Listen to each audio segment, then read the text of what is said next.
Ahoy there, Zaefnyr here. Reviews have been gone for a while, but what matters now is that Dragon's Dogma 2 came out about half a year ago. I played the first game on my family's Xbox 360, then I got my own PC in about 2015, and Dragon's Dogma got ported to PC in 2016. It was the first game I have ever bought at full price with my own money. I was excited for Dragon's Dogma 2 the moment it got teased. I have awaited the release impatiently, and now that I have played it and also done all achievements, all that's left is to talk about it. Although the first game was indeed highly overlooked, as in no one really talked about it on the same scale as people talked about Skyrim or Fallout New Vegas at the time it came out, Dragon's Dogma really made an RPG category of its own. The story and setting feel somewhat similar to Souls-like gamers, the plot being very vague sometimes, and the setting dark fantasy.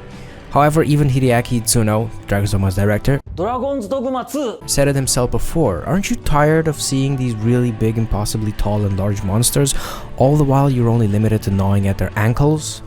Well, he fixed that main issue in Dragon's Dogma, but he left many other glaring issues in this new game, issues which sometimes were present in the first game to a lesser extent. One of them is the story, but I'll leave that for the end of the video. I would also like to say, before we get into the meat of the video, that Dragon's Dogma 2 feels extremely familiar if you've played the first game. And for now, let's start with the gameplay. This is by far the biggest reason to even begin thinking about playing this game. The quest design can be awful given that it's mostly escort or fetch quests, but it does play into factoring in the combat at every step. The fact that fast travel is less accessible than in other open world games only screams monsters every 20 seconds of travel to keep your zoomer brain engaged. And the pawn system functions virtually the same as it did in the previous game, but it is a little changed.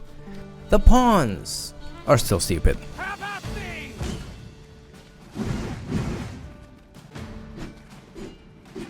If you've never played Dragon's Dogma, you essentially have a 4-person party. You are the Arisen, you have your own main pawn which you can customize and level up and set the skills of and stuff, and there are 2 other pawns that you hire from either other people or the game creating them. In the first game they would spam the same lines even when over leveled and sometimes even be extremely useless and just walk around not hitting anything. Some of that is still in Dragon's Dogma 2 as well. Of course you can choose to venture out alone, but I definitely don't recommend that in this game as opposed to the first one. Much easier to get stun-locked to death. There are 2 main things to worry about when creating and managing your pawns, their class and their inclination. The classes are pretty self-explanatory and it's pretty easy to understand the party composition, not only due to common sense but also No, thank you, please go away. Because your pawns will keep bitching about it all the time. Without a mage among our ranks, we've no one to heal us in times of need. Have you considered becoming a mage yourself, Master? Yeah, you can have a full party of just archers, could be fun and it could actually work. Technically speaking though, you kind of want a mage for heals, someone for melee DPS, and someone for range DPS. And then you have a free slot. You could try to always have someone dealing magic damage, someone always doing slash, and someone always doing blunt damage somehow. There are different party compositions you could try out and they could work well, but here comes the hard part. Inclinations.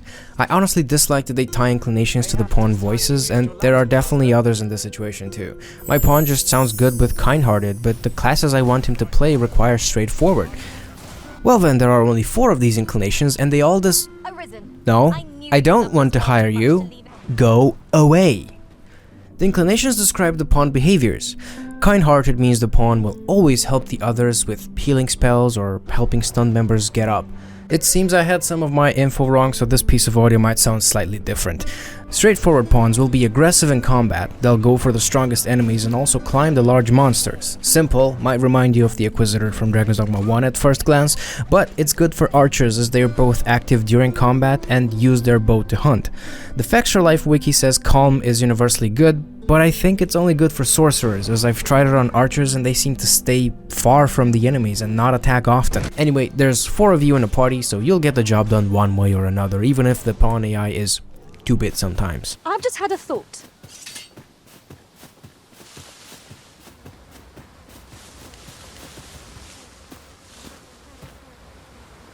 All in all, it's a familiar system if you've played the first game before, but there are definitely changes, both fundamental changes to the base combat of the game and also to the pawn system and how they function. With the new engine, you can customize both your Arisen and your pawn extensively, and while it was easy in the first game too, it's even easier to make a really hot character now. Man, I love body positivity. However, that only means that you'll see more pawns in the world and in the Rift dressed in a certain manner. And you can't stop that. I don't mind it as much as a bunch of the other pawn-related things. It's nice to see that they kept the character creator up to date, however. Really fun to play with, and also really fun to see the creative ways some people create their pawns. I even found someone making Kanya as a pawn, among many other recreations. The quest design. Like I said earlier, it's full of escort and fetch quests. To give one example, if you want to play as a warrior or sorcerer upon reaching Vernworth. It's funny how Vermont is the kingdom and Vernworth is the capital, and a similar naming issue is with Batal and Back Batal, and the same thing was done in the first game with Gran Soren and Granses. Anyway, if you want to play as one of those two vocations, you have to do a whole fetch quest, where you go to a cave to fetch a greatsword and an archer staff. Cool idea, because after delivering those, or any other archer staff or greatsword to the vocation guild master, the local smithies start selling you vocation relevant gear for the ones you just unlocked. However, after doing this with several other and especially main quests, you can't help but notice that most of the time you're fetching something for someone to either finish the quest or progress the questline. This might get really boring because you want to just fast travel to get the thing done, but I honestly think it fits the game perfectly, especially on your first playthrough. Trust me, it does get boring after the first New Game Plus. However, exploration is what makes this game, and definitely not entirely on the item obtaining front. This one has less items, and especially gear, than its predecessor. The first time you play it, you're excited to find out more about how everything works. The combat and skills, the gear system, the pawn system, enemy variety, and all of their different weaknesses that you discover through hard fights against them. All of these things will find their way to your paths from one objective to another. As you go from Vernworth, yes, I had to check the above script, this naming makes me insane, to Trevo Mine. For example, you will find goblins, wolves, harpies, might find some cyclops, ogres, minotaurs as well. If you've never played the first Dragon's Dogma, all of this will pose great excitement as you learn what to hit them with and where you need to hit them best for the highest damage. This part of the seemingly boring fetch quests is what reels you into playing more of the game, the repetition of combat and the discovery of how best to go about it. Other than that, there are the escort quests. Off the top of my head, they're mostly used to heighten someone's affinity with you even further. So when someone likes you, which is level 1 on a scale from 0 to 2, doing an escort quest for them likely jumps them up to 2, and it might make the game choose them as your loved one. Oh wait, you also find people out in the world randomly being attacked by wolves, and they also want you to escort them, usually to the closest settlement, or they just want to give you a little reward for helping them fend off critters. Unfortunately, that's kind of the extent to which this goes, with little caveats and slight differences in the quests based on who offers them to you. It really feels like some of the side quests are more interesting than the main story, and there are also the, her riddles, which honestly are fun, but it is extremely frustrating when you get one wrong, as that cancels the entirety of the questline. Even so, I loved her design, but I'll get to the main story and how weak it is last. The combat, very good. Dragon's Dogma 2, when compared to the first game, is a lot more grounded. That's my general consensus. Team play is a lot more important here than in the first one, especially and mainly due to the severely increased knockdown and stun locks. Harpies can easily stun you with their flying attacks, wolves can easily stun you, then snatch and run away with you. And the most terrifying of them all, whenever large monsters like Cyclops or Ogres kick you or fall on you, you are left in a state where you move extremely slow and have to try to sprint out of it, unless an allied pawn helps you first. Aerial attacks are also heavier than the first game. In the first one, you could easily basically increase your air time by attacking mid-air. So if you attacked in the air, you'd stay there a couple seconds longer to finish your attack animation. In Dragon's Dogma 2, however, attacking mid-air doesn't do anything. You just kind of keep falling. Of course, that usually means that you want to take air damage skills specifically for harpies, for fuck's sake. They're variations of harpies. I agree that the variations themselves change combat a lot, and it's not just harpies, period. But they act kind of similar enough between their types, all because you can't consistently do air attacks like in the previous game. Okay, that's it with the air stuff, but it's a prime example of what I mean when I say the combat is more grounded and that it feels heavier. Capcom is trying very hard to show off that you can use enemies as bridges, but as far as I know, that only works with Cyclops at predetermined broken bridge spots, which, yeah, it makes sense. Where else would you make a bridge out of a Cyclops other than bridge spots? But it's marketed as so much more than it actually is. Speaking of enemies, I don't have much to say about them. Many people are saying that they're annoyed. There's 3 enemies and they're reskinned all over the map. I personally think it's a shallow argument, as valid as it seems at first glance. You may call them all goblins if you want, but the ones in the southern cave are absolutely annoying, and the ones hiding in tall grass, which you can burn to spot them, are also little menaces. The same can be said about Saurians, the rock Saurians that only take blood damage or otherwise only take damage when they're stunned, or the weird lightning Saurians from the endgame and all the different harpies. I enjoyed fighting against them, yeah, maybe not the harpies, until I hit about 120 hours into the game, when I just overall got bored with the game, as you would with any other game anyway. I think it's fine, and I do hope we will get new content with new large monsters to scale and find their weaknesses. Anyway, why is it taking so long for me to talk about the skills themselves? I'll blend them in with the vocation system. It's very good, but the naming scheme doesn't make as much sense now as before. In the first game, there were 9 vocations in 3 rows. Advanced ones had an improved basic vocation element, and hybrid ones combined 2 basic vocation playstyles into one. In Dragon's Dogma 2, there are only basic and advanced vocations. The basic vocations are simply available from the beginning of the game, and whenever you manage to reach a small resting spot or a vocations guild, and all of the advanced ones are locked until you do some specific quests to unlock them. The most misleading thing about this for new player is that the basic vocations are not the weakest. In fact, they are among the strongest, especially Thief or Fighter or even Archer. The only advanced vocations that are an improved version of a basic vocation are Warrior and Sorcerer, but there's a small catch for old players. Advanced classes in DD1 used to have some simple basic skills shared with their basic vocation variants. For example, if you upgrade Cutting Wind into Biting Wind as a Strider, you will have the upgraded version of the skill when you unlock and start playing Ranger, or any other vocation that also uses daggers. In Dragon's Dogma 2, however, the only shared skill is between Mage and Sorcerer, and it's Levin. Good skill, but it's obviously apparent that this game has way less skills, and almost none shared. In Dragon's Dogma 2, you have to kinda hunt down meisters of vocations to first learn a vocation from them or their ultimate skill. You don't need a meister to unlock Warrior and Sorcerer, you only need a meister for the ultimate skill, but you do need one for Spearhand, Magic Archer, Trickster, and Warfare, just to unlock them. Honestly, heavily prefer the first game where you could just be whatever whenever you got to the capital. The skills themselves, while limited in number, are fun to use on all classes, except maybe Mage and Trickster. I absolutely love how they replaced heavy attacks, sometimes with class-specific actions, like all mages having a healing action regardless of their skills, sorcerers actively speeding up their stamina regeneration to compensate for their stamina-hungry immense scale spells, but most of the time with something similar to a heavy attack, but which most of the time you'd rather use as a finisher for downed and stunned enemies or to hit big enemies' weak spots.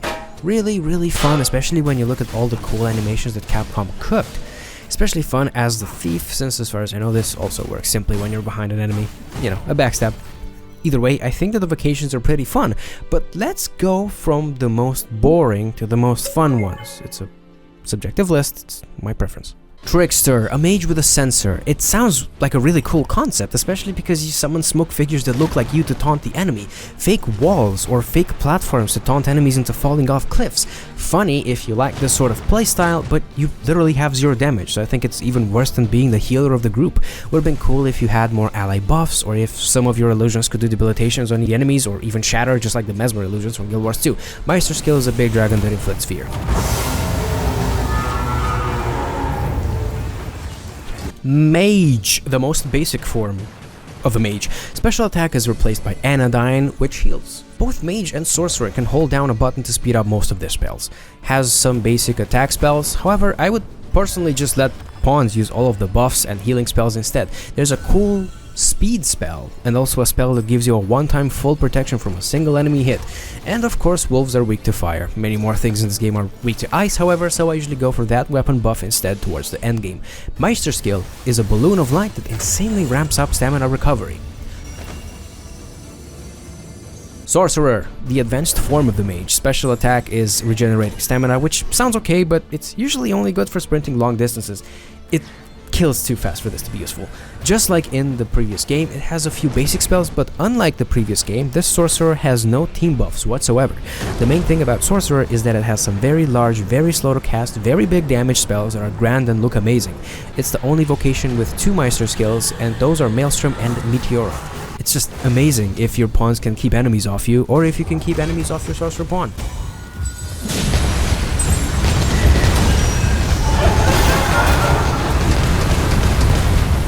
Mystic Spearhand. We lost Mystic Knight over this class with dyslexic mixed skills.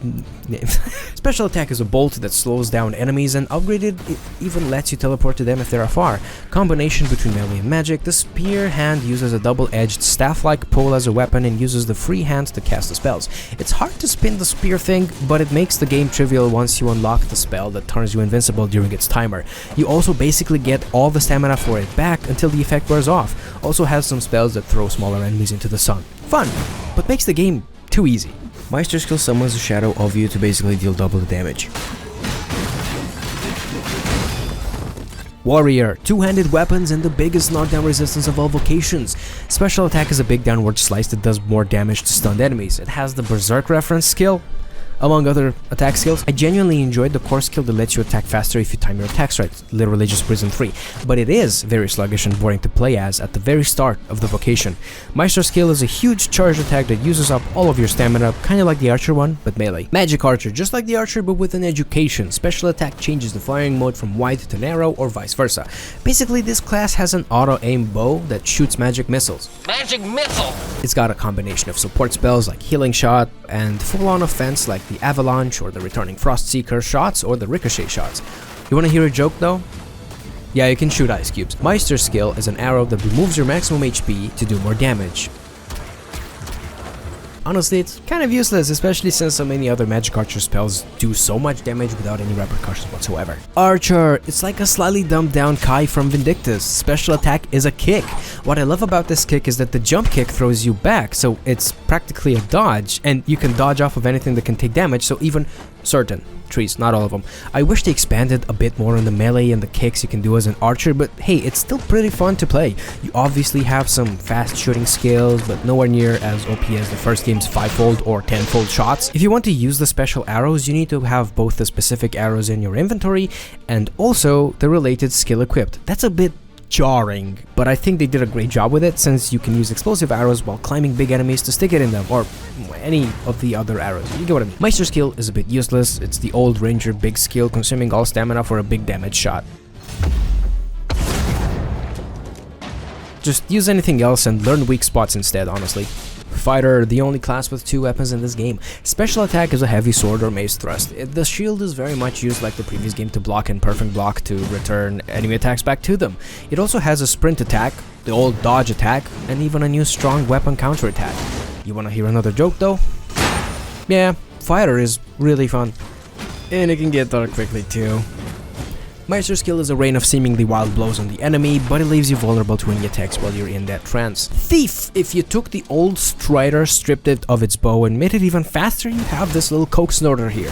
Special attack is basically a heavy attack of opportunity. This little shit can jump off walls, has 100 kisses and the dodge integrated into its core skills, and of course, it has the best Strider skills into it. Did I mention that it's fast? Oh, say it again, just for the emphasis. Skull, Splitter, Cutting Wind, Implicate, they're all extremely useful in combat, and you can even kind of use Concussive Leap as a double jump alternative. You can even light your damn weapons at light, and the daggers are very fast to attack. Meister skill turns you basically invincible, but it drains stamina, making it honestly kind of useless, which brings me to my final point. Warfarer. I think is the best one because you can wear any armor, use any skill from any vocation. You can equip 3, correction, you can equip 9 of them at the same time, but it will be too heavy and it's kind of redundant. But you cannot equip any Meister skill. I usually run this as the Meister skills themselves are either must-haves, or you could just live without them. This is also the ultimate Fashions Dogma endgame status, as you can combine the horny stuff with the really cool Sorcerer Wizard staff. I'm Big Hat Logan now. Not to mention that the special attacks and core skills of the weapons are so good that sometimes having 2 to 3 of those is much more useful than a single Meister skill to begin with. Exploration. The selling point of opening world games. One of the main things that drive humanity, curiosity, plays a major role both into how the exploration is implemented into games and how much of it make or break a game. I personally think that it plays a role even larger than the story in this game series, and you'll also see why later in the video when, we get to the story. You start the game off with nothing, a zero to hero situation, if you may. There is a tutorial-like quest in the very first encampment that teaches you to look for items in the wilderness, as they may be turned into useful curatives for health, stamina, and debilitations. This is cool if the quest wasn't so easy to miss for regular players. You gotta be curious, you gotta look around the encampment to find the guy. Moreover, and this is more of a nostalgic rant more than anything, I find some of the curative changes really weird, but I will not rant about it since this video is already the longest I've ever made. To put it short, stamina consumables were easier to get in the first game, and meat turned from stamina to a health curative. Don't know why. Confused me, but it's nothing to write home about, it's whatever. It's very fun to go around the world and find chests and try to find a way to get to them using core skills or certain skills like double jump from the thief or the glacier from the mage. You also find lost rift stones where you can reactivate them to search for specific pawns such as muscled women or just beastren only or humans only. Some of these sometimes just have a slightly higher level than you pawn that costs nothing. I always enjoy collecting things in this game. I'm almost always filling my storage up with copper ore, silver ore, scrap iron. I am the definition of a loot goblin. If I can pick it up, you bet your ass I will. Not only do I long for the mine so I can get 2 more shiny stones in my pockets, but the aforementioned monsters are also fun to loot. Not to mention the thief skill plunder. The items that monsters drop are useful for upgrading your gear, and boy oh boy wouldn't you want to know about the upgrading system in this game. So, you got to the city and you find out you can enhance your gear. However, you look at the top of your screen and notice that it says Vermundian. What could that mean? Well, there are 4 different crafting styles and they all upgrade slightly differently from each other. Technically speaking, you are fine to upgrade with any style whenever, since they all increase all stats, but a bit differently. Basically, Vermund increases everything equally. Elven focuses on magic, Batali focuses on strength, and Dwarven focuses on knockdown. From my own experience, the min-maxing way consists of always upgrading your armor fully Dwarven. The stun locks are real in this game, and any knockdown resistance you can get is good in my book. Now, I don't know if there is a soft knockdown resistance limit, but like I said, if you just want to upgrade your gear, just upgrade it. No, really, there's no reason to min-max if you're having fun. A slightly worse upgrade is always better than no upgrade at all, if you ask me. You are sort of restricted from certain areas until you get to a certain point in the main story. Yes, talking about furry land here. However restrictive this thing may be, however, it seems that you may pass if your arisen is beastren themselves. And you even have 3 different ways of going around the gate, illegally crossing into Batal. One of them involves the Sphinx, and 2 of them are just caves to walk around the mountain. That's really fun in my opinion, as it encourages you to explore and keep finding new paths to cross into other areas. Well, this is the only area you can choose to illegally cross, but you know what I mean. Hooray for exploration. Sound design. Absolutely delightful. Sometimes I found myself wandering around more slowly to listen to the birds chirp and to take in the atmosphere. With the great graphic capabilities, the setting can indeed get awe-inspiring. Combat is very satisfying on this front, the UI is simple, and the music is good in its own way. The voicing and the lines are definitely something that will catch your eye, or well, I guess your ear, in both this game and the previous one. The voicing is always good, the actors do their job well, and the lines are interesting to say the least. They use a speech that sounds like older or archaic English, even though I'm not sure if all of the words were used in the past or if they're just going for a movie medieval speech that we could also understand. Because I think the speech is actually easy enough to grasp. I feel like Dragon's Dogma 2 is more into this, even writing words like jail like this, instead of using the word dungeon like they did in the first game. The combat sounds are great. The spells are grand and crystally. The melee combat is gritty and grimy. The arrows fly with ever so slight of a shriek. I personally love the melee finishers,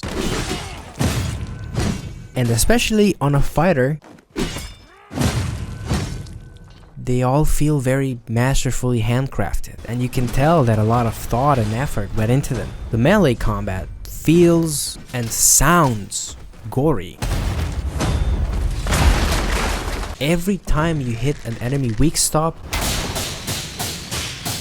in any way. It feels impactful. The elemental spells sound grand. And even the mage support spells feel grand in their own way. Slashes, bashes, arrows, once more. They all sound as fluid as the combat. Even the trickster's weapon makes some interesting and well thought out sounds. Too bad it's kind of a niche playstyle. I have to say that if love was poured into something in this game, it's both the sound design and the depth of character, monster models, and the graphical fidelity overall. It's both candy for your eye and your ears. Oh, the music. The music is epic, and you can tell that good effort was put into this. The main theme sounds as if it welcomes you back after a very long time of waiting for the new game. It's definitely not as memorable or as powerful as the one in the first game.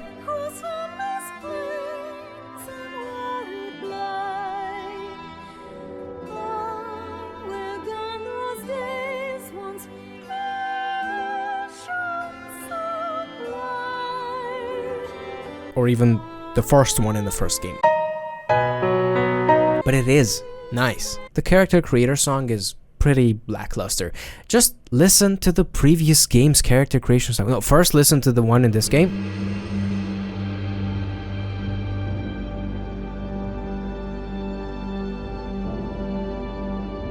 And now listen to the one from Dragon's Dogma 1.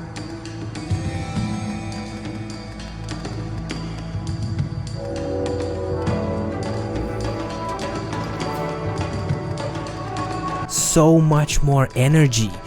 And then I noticed that Dragon's Dogma 2 has a song made for almost every single small cutscene. There's a song for the fake sovereign cinematic at the start, one for the intro bit before you create your character, one for the excavation site, to which I think you can return actually, so that makes sense, one for the tutorial fight, one for seeing the ghost in the tutorial, one for jumping on the griffin, one for opening credits, one for when Rook dies in the water. There are absolutely so very many songs in this game, not to mention the combat songs.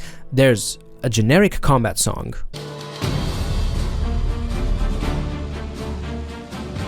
a generic big monster or boss song,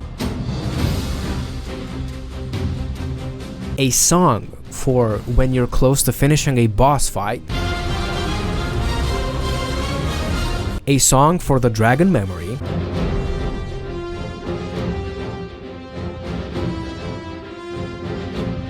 a song for fighting a cyclops,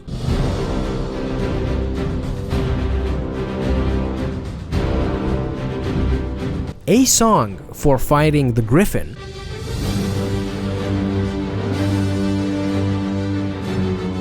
one for the drake,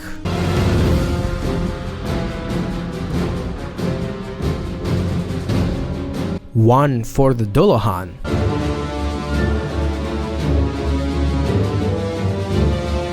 off the combat record here, there's a song for the first map,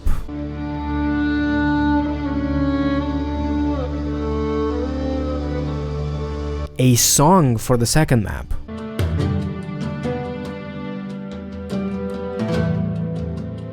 and one for every single peaceful town. I'm gonna stop listing them now, but I have to say, I didn't realize all this effort was put into the music, mainly because it's so seamless. When the songs change between themselves, it's very immersive, and the combat songs also have 3 different phases each, now, which makes sense for a song to progress, but it's insane. At first glance, however, this seamlessness left me feeling like the songs were worse than in the previous game. However, Dragon's Dogma 2 doesn't frame things the same way as its predecessor, so that you get to remember any music specifically. It's entirely open, whereas Dragon's Dogma 1 had instances for each tunnel, or castle, or town. So, Cassardis.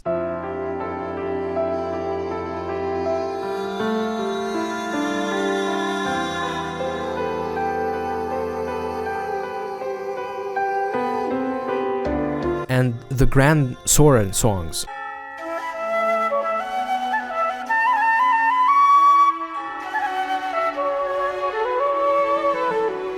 are more initially memorable than Vernworth, its Slums song, or the Inn song, or the Royal Quarter song. Damn, even the city has 5 songs.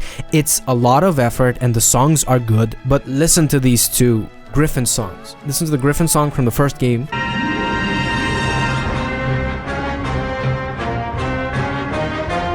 And now listen to the Griffin song from the second game.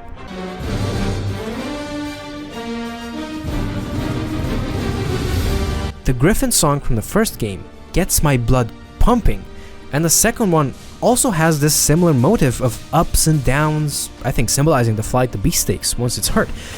I think that's my only critique of the music in this game, the fact that its predecessor somehow had more impactful tracks. In a way, Dragon's Dogma 2's music feels like it's going for some similar grandeur as The Witcher 3 or the Dark Souls series, while doing its own thing and staying in its own medieval lane. It's lovely, and if anything, I'm a little blinded by nostalgia when I'm negative about it.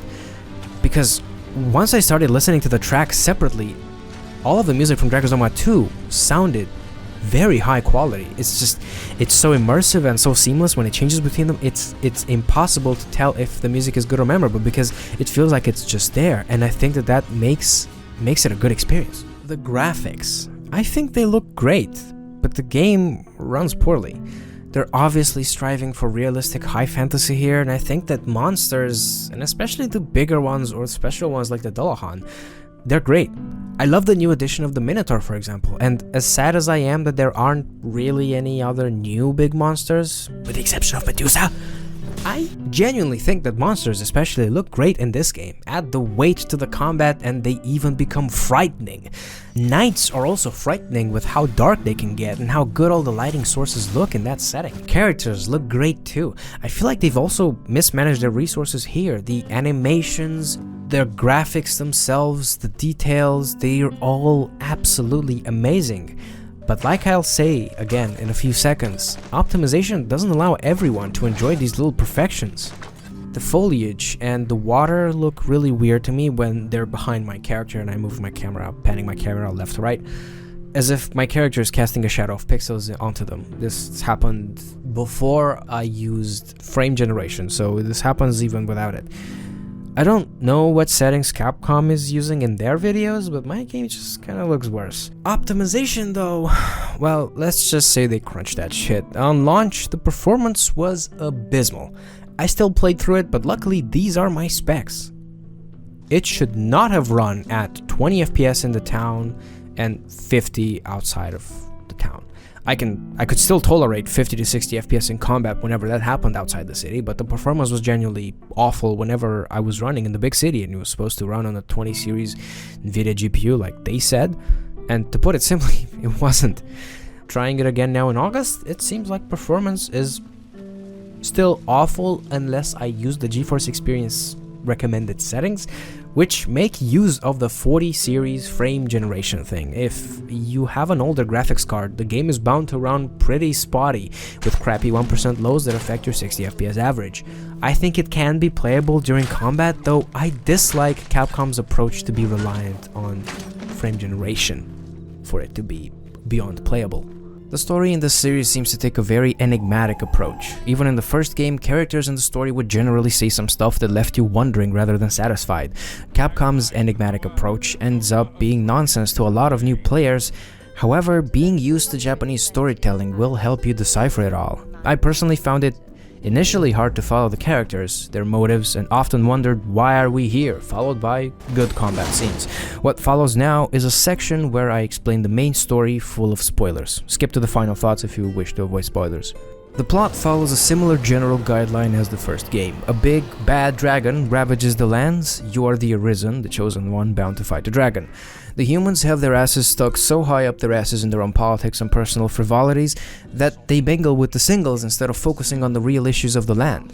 In the Kingdom of Vermont, the rightful ruler is always the Arisen, as he's seen as the savior of the land. Just like in the first game, you are the one to stand up to the dragon when it attacks your hometown. However, instead of letting you heal, this time, there's a political intrigue around the title you earn. Instead of starting the game in Melv, you start out as a slave in a mining camp. It seems that someone is selling pawns here into slavery, and the boss here has a staff that mimics the amulet of the Arisen Pretender. Yeah, that's the big plot of the game. The Queen Regent wants to somehow make her child the successor of the throne instead of you, the rightful Arisen, and so she hires an Arisen pretender and throws you into the mine. He wears an amulet that lets him command pawns around, and that stops your plans of debunking the Regent's foul plans. After your attempt to dethrone the pretender, you're sent to Batal to investigate what that amulet is made of. I think the main barrier in this game's storytelling is the language and how little cinematics are used as opposed to the first game. To put it bluntly, and give you spoilers for the entire story, someone usurped Rothai's the Seneschal's place. That someone would be the Pathfinder. The Pathfinder then imprisoned Rothais under the sea south of Vernworth, in a place looking strikingly similar to Gran Soren. The Pathfinder then tricked all Arisen before you to go fight Rothais, but they all wound up defeated in the end.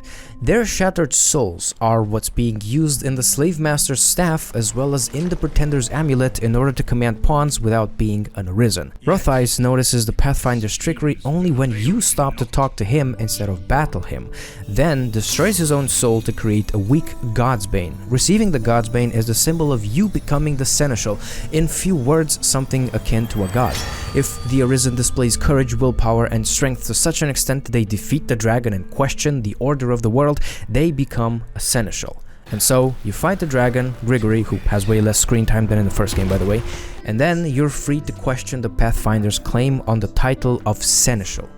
Final thoughts. I loved it, but I have to say that just like its predecessor, it's a bit of a niche. It's a game that sates your hunger and love for action combat and fighting large monsters, while being the only party-based action game I know of.